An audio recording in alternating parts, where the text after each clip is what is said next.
There is an element of explicitness that we've never really seen before. Teachers are more excited, students are more excited. I see my role as being a student as well. Do you ever have to help the teacher with her technology? Yeah.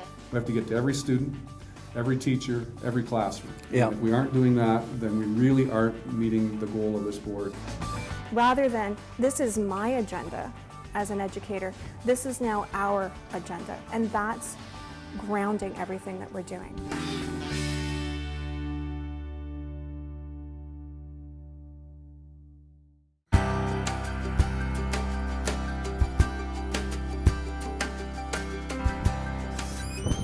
James. Hi Michael, how are you? Welcome to Park Manor. Yeah, it'd be great to look around the school Yeah, and come on in. learn more today.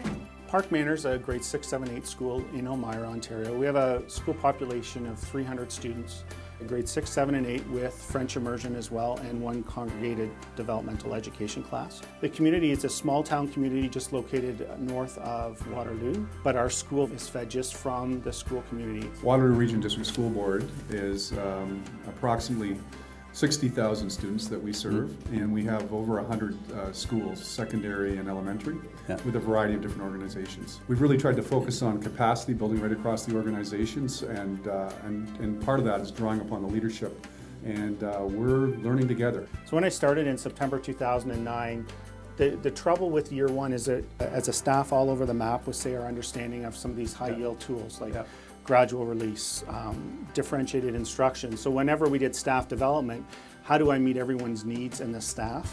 So there was trying to build everyone's capacity, but then also how to have them be comfortable with sharing and learning from each other. We had an old computer lab and basically just 2 old data projectors. So we had focused a lot on building the pedagogy. And then, as you can see, started to purchase technology for the teachers, the smart boards, the document cameras, the data projectors. I think the main strategy is first that I'm learning with my teachers. That was the biggest thing, is to be with them, but also model everything, getting them comfortable with not knowing the answer in front of me. This idea of it's okay to try something new and that I don't have to know everything right away, being able to go through that experience has made me be able to understand that, hey, this is exactly what the students are feeling in the class. So what we've done as a staff, and we've gone through an exercise of kind of plotting where you are and then seeing what's a small step that I could take. And then, okay, after that wasn't so bad. So now let's try another step. Having staff that are supportive, that are willing to share ideas has been a huge help in terms of learning.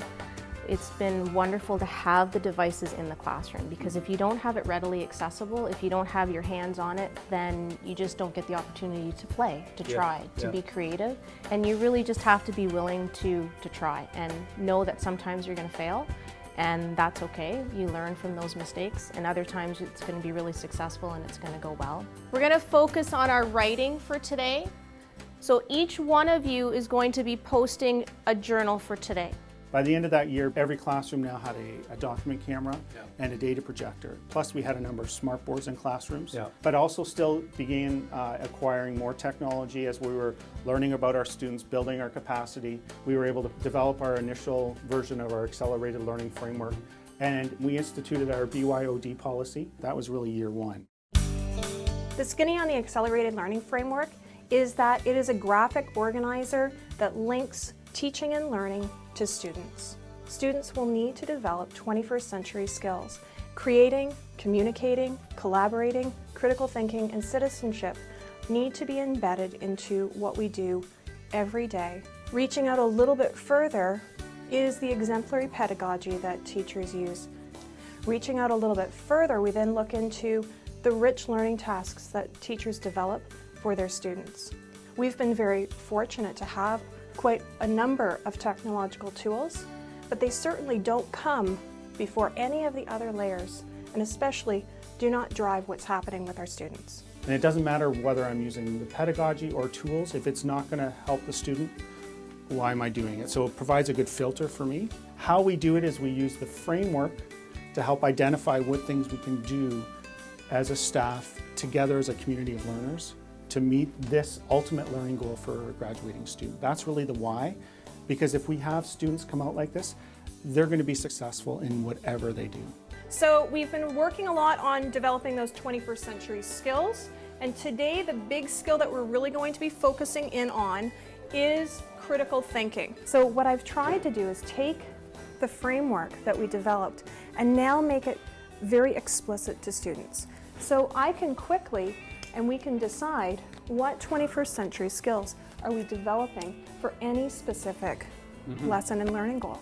So I use this board to really anchor the lesson, allow the students a very visual representation of how are we going to use the framework to accelerate our learning. Using the website and the Google form, set a goal for improvement and articulate why you've chosen that goal. So what's the learning goal you picked? I think I want to try and use more transition words. So I'm using this website, and it gives you how to use transition words. It hasn't just been talking about 21st century skills. We have created these posters that allow students to very quickly and easily identify what does it actually mean to them. So we've taken the 6 C's from out of here, and I like to kind of work through things. I like to visually represent it. I like to also bring my students into it so that I can get their feedback on it to make sure they understand why we're doing things, get their ideas on how we can do it so that we can be successful.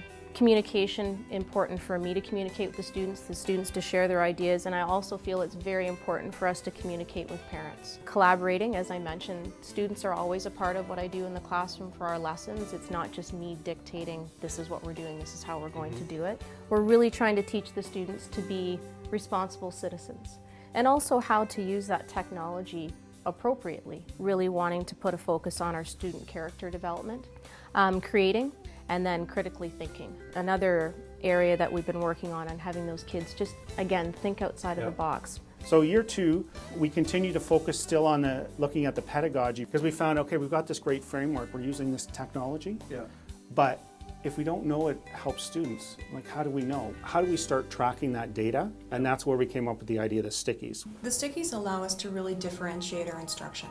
Each dot represents a level. So red for level 1, yellow for level 2, blue for level 3, and green for level 4.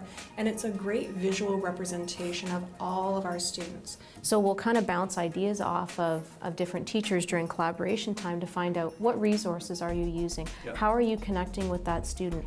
What have you noticed they need in order to be successful? We were so excited about some of the great apps and the great things, and then we started realizing that it's the most simplest forms of technology that they're most profound. And sometimes it's just evaluating what do I already have and how can I use it more efficiently to impact student learning. Technology can scare me because I don't feel like I know how to fully navigate it all. So it's been a real learning curve for me personally, and a journey into greater risk-taking around just exploring different tools and how can I incorporate those into the classroom, and also just to really determine which tools are really the most effective for helping with student learning, because there's tons of tools out there and you really have to sift through what's available to find things that will actually help accelerate learning.